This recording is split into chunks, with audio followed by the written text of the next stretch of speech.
চোখের জন্য যেই ফ্রি মেডিকেল ক্যাম্পটা আমরা আয়োজন করেছি, এটার সার্বিক সহায়তায় ছিল বরিশাল আধুনিক চক্ষু হসপিটাল। ওনাদের সহযোগিতায় এবং আমাদের সম্মিলিত প্রচেষ্টায় আমরা এটা সফল করতে পারছি আলহামদুলিল্লাহ। এটা করার মূল উদ্দেশ্য হচ্ছে, আমরা যেহেতু নদীর তীরবর্তী এলাকার মানুষ, আমাদের অধিকাংশ মানুষ একটু নিম্ন আয়ের মানুষ। তো এই মানুষগুলো আসলে বরিশাল বা ঢাকায় বা শহরাঞ্চলে গিয়ে চিকিৎসা নেওয়া তাদের জন্য একটু কঠিন হয়ে যায়।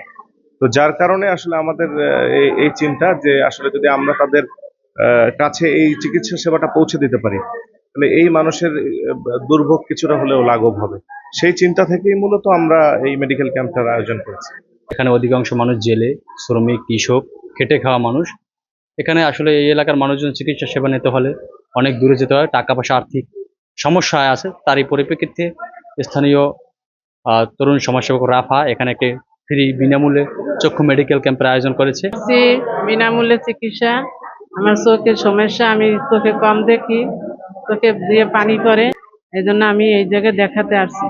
আজকে অনেক লোকই সব দেখতেও পারবে না। আজকে চোখের জন্য খুব ভালো ডাক্তার, ভালো মানের ডাক্তার আসছে এই জায়গায়। আজকে এই সমস্ত হতদরিদ্র আপামর জনতা উপকৃত হবে এবং ধুলিয়াবাসী উপকৃত হবে।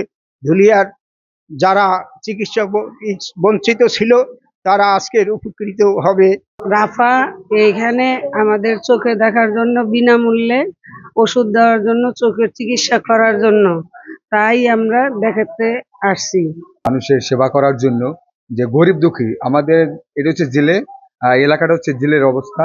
যখন এই যে গ্রাম আমাদের ভাঙুলি এলাকার মানুষজন সেবা নিতে পারে না, এই রাফা ভাইয়ের এই উদ্যোগে যে চক্ষু সেবাটা যে দান করছে, এটা আমি রাফা ভাইয়ের কাছে চিরকৃতজ্ঞ। আমিও সেবা নিতে আসছি, খুব সুন্দরভাবে সেবা নেওয়া যায়। আমি doctor Arifuzzaman, medical officer, Barishal আধুনিক চক্ষু হাসপাতাল। আজকে আমরা ফ্রি ক্যাম্পিং এ এসেছি এখানে আপনাদের এলাকায়। এখানে নদীগুলোর মানুষ, এখানে অনেক রোগীদের দেখা যাচ্ছে যে চোখে ছানি পড়ে গেছে, সেই ছানি রোগীদের আমরা ফ্রি ছানি অপারেশন করার ব্যবস্থা করে দিচ্ছি। এছাড়া যাদের চোখের পাওয়ারের সমস্যা আছে, অর্থাৎ কাছে দেখতে পারে না বা দূরের সমস্যা, তাদেরকে চশমার ব্যবস্থা করে দিচ্ছি।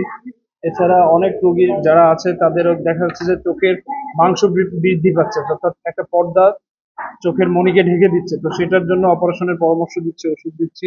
এছাড়া অনেকের চোখ দিয়ে পানি পড়ে, ক্যাতরসে এবং চোখে ময়লা জমে চোখ ফুলে ওঠে, ইনফেকশন বলে যেটাকে, নেত্রনালী বন্ধ, এটারও অপারেশনের ব্যবস্থা আমরা করে দিচ্ছি।